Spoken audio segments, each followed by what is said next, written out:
नमस्कार, मैं हूं आपके साथ मयंक। आज 11 मार्च है और अब से थोड़ी देर पहले दुबई इंटरनेशनल एयरपोर्ट पर बड़ा हमला हुआ है। ईरान के दो Shahid 136 drones Dubai international airport पर गिरे हैं। एयरपोर्ट के करीब बड़े धमाके हुए और बताया जा रहा है इसमें कई लोग घायल हैं और उन्हें फौरन अस्पताल भेजा गया। और ये बड़ा हमला एयरपोर्ट पर, देखिए दुबई इंटरनेशनल एयरपोर्ट एक ऐसी लोकेशन है जिसमें पूरे दुनिया से पैसेंजर्स आते हैं, पूरे इंटरनेशनल मीडिया की उस पर नजर होती है। और इसके पहले भी हमने देखा था कि 1 मार्च को दुबई इंटरनेशनल एयरपोर्ट के एक हिस्से पर ड्रोन अटैक हुआ था और वहां की तस्वीरें भी बाहर आई थी, सामने आई थी। और अब से कुछ मिनट पहले एक बार फिर जो है दुबई इंटरनेशनल एयरपोर्ट पर दो ड्रोन्स जो हैं ईरान के वो गिरे हैं। यानी आप देखिए, जो बात ईरान की तरफ से कही गई थी कि हमारे जितने कमांडर्स हैं वो अब आज़ाद हैं हमले करने के लिए, और बिल्कुल वैसे ही देखने को मिल रहा है। ये बात दुबई की हुई और कुछ घंटे पहले की अगर बात करें तो दोहा में बड़े अटैक हुए हैं।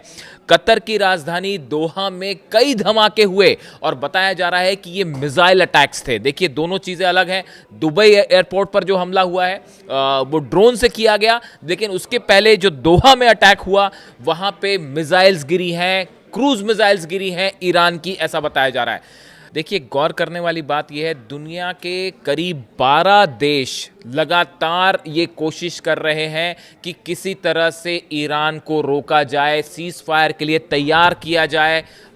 यहाँ तक कि बताया जा रहा है कि खुद पुतिन भी इस कोशिश में अब शामिल हैं, चीन की तरफ से भी कहा गया। लेकिन इसके बावजूद ईरान ने किसी भी तरह के सीज फायर से साफ इनकार कर दिया है। आपने कल देखा कि पुतिन और ट्रंप के बीच में बात हुई, उसके बाद पुतिन ने फ़ोन किया ईरान के राष्ट्रपति को, पेजेश्कियान को, उनसे बात की। लेकिन उसके बाद अब जो बयान ईरान की सेना की तरफ से आ रहे हैं, अली लारिजानी साहब की तरफ से जो बयान आए, अब्बास अराक्ची की तरफ से जो बयान आए, विदेश मंत्री ईरान के, इन्होंने साफ कर दिया है किसी तरह का कोई सीज फायर नहीं होगा, ये जंग ऐसे ही जारी रहेगी। अब देखिए, इस पूरे एरिया की अगर हम बात करें, आप अभी तक जो 12 दिन की जो जंग है, अगर आप इनका एनालिसिस करें तो आप देखिए, जो आसमान की लड़ाई थी, यानी कि जो फाइटर जेट्स की लड़ाई थी या मिसाइल्स की लड़ाई थी, इस पे आसमानी जंग में ईरान ने ज़बरदस्त बढ़त बना ली है। आप देखिए, जो खबरें बता रही हैं, सोर्सेस से जो खबरें बता रही हैं, अरेबियन कंट्रीज़ में अमेरिका के जितने रडार्स लगे हुए थे सब के सब तबाह हो चुके हैं। कल रात को हुए हमले में आखिरी रडार, कुवैत में लगा हुआ रडार भी तबाह कर दिया गया।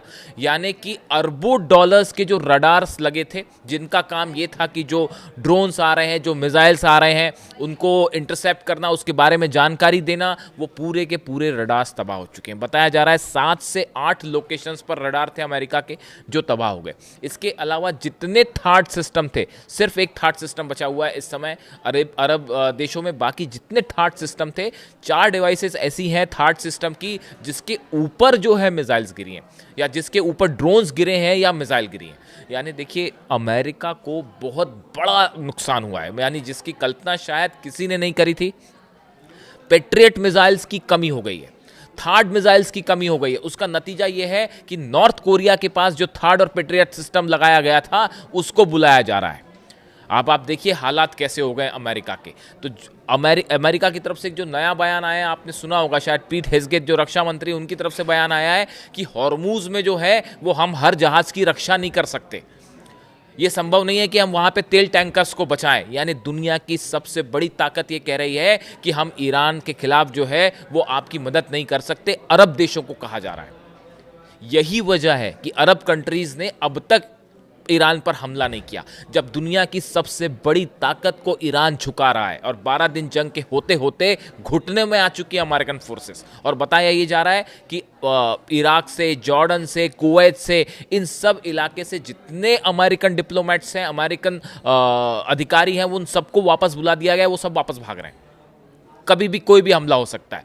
अब देखिए इन हालात के बीच में जो ये दुबई और दोहा में हमले हुए हैं आज, इनके कई मायने हैं, इनसे कई मैसेज गए।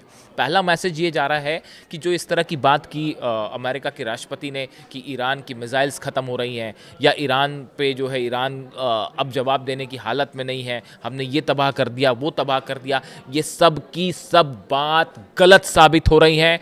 ये एक बार फिर साफ संदेश दिया है ईरान ने कि अभी भी हमारी हमला करने की क्षमता पहले की तरह बरकरार है और ड्रोन्स नहीं रुक पा रहे। शाहिद 136 ड्रोन जो है उसने दुबई एयरपोर्ट को हिला रखा है, दोहा को हिला रखा है, पूरे 12 अरब देशों पर एक साथ हमले, और वो पूरी तरह से ड्रोन्स को रोकने में नाकाम है। अमेरिकन जो है वो ये नहीं समझ पा रहे, अमेरिकी सेना ये नहीं समझ पा रही कि आखिर ड्रोन के लिए किया क्या जाए। लो फ्लाइंग है, स्पीड के साथ फ्लाई कर रहा है और बेहद सस्ता है, और उसको रोकने के लिए अरबों डॉलर्स के थार्ड और पेट्रियट सिस्टम लगाए गए, यानी बहुत बड़ा नुकसान। इसके अलावा आप देखिए अल उदैद बेस पर, मैंने आपको पहले भी बताया था, अल उदैद बेस पर जो सेंट्रल कमान है उसका जो नेविगेशन सिस्टम लगा हुआ था और खासकर उसमें जो डोम बना हुआ था, इसका काम था पूरे मिडिल ईस्ट में जो ऑपरेशंस हो रहे हैं उसको अर्ली वार्निंग सिग्नल्स देना कि कहां से कौन सी चीज़ आ सकती है, मिसाइल्स आ सकती है, कहाँ से ड्रोन आ रहे हैं, कैसे कोऑर्डिनेशंस करना है। ये पूरा सिस्टम जो कंट्रोल हो रहा था अल उदैद बेस से, वो पूरा का पूरा तबाह हो चुका है। यानी देखिए ईरान की आप स्ट्रैटेजी समझिए। सबसे पहले उन्होंने जो फर्स्ट फेज था वॉर के, जो पहले 4 दिन थे, उसमें ईरान की तरफ से वो मिसाइल्स फायर की गई जो ज़्यादा घातक नहीं थी। हुआ क्या, अमेरिका और इजराइल ने अपनी पूरी ताकत लगा दी ये इन मिसाइल्स को रोकने में, और इस चक्कर में अमेरिका की जो जितनी डिफेंस मिसाइल्स थी वो ख़त्म हो गई। इजराइल के साथ भी यही हाल हुआ। ये पहले 4 दिन का हिसाब था। उसके बाद जो है ईरान की तरफ से आप देखिए कि टारगेट कहाँ पे किए गए। अगर आप दूसरी स्ट्रैटेजी समझे ईरान की, अमेरिका के जो रडार्स हैं, डिफेंस सिस्टम्स हैं, नेवी के बेसिस थे, इनको टारगेट किया गया ताकि अमेरिका ईरान की मिसाइल्स को रोकने में पूरी तरह से फेल हो जाए, और यही हुआ। जितने आप देखिए रडार और डिफेंस सिस्टम्स मैंने आपको बताया उस पर हमले हुए, वो फेल हो गया। और उसके बाद अब गिरनी शुरू हुई हैं खुर्रम शहर 4, इसके बाद अब गिरनी शुरू हुई हैं सेजल, इसके बाद अब गिरनी शुरू हुई हैं फतेह। बीती रात इजराइल में जो हुआ, मैं अगले वीडियो में आपको कुछ आंकड़ों के साथ चीज़ें बताऊंगा।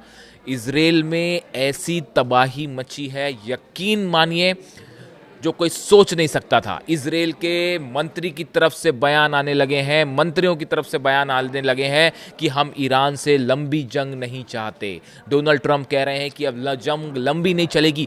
12 देश ईरान को मनाने में जुट गए कि किसी तरह से रोक दीजिए, और ईरान ने कहा आपने सुप्रीम लीडर पर हमला किया है, अब ये जंग अंत तक चलेगी, ये जंग नहीं रुकेगी।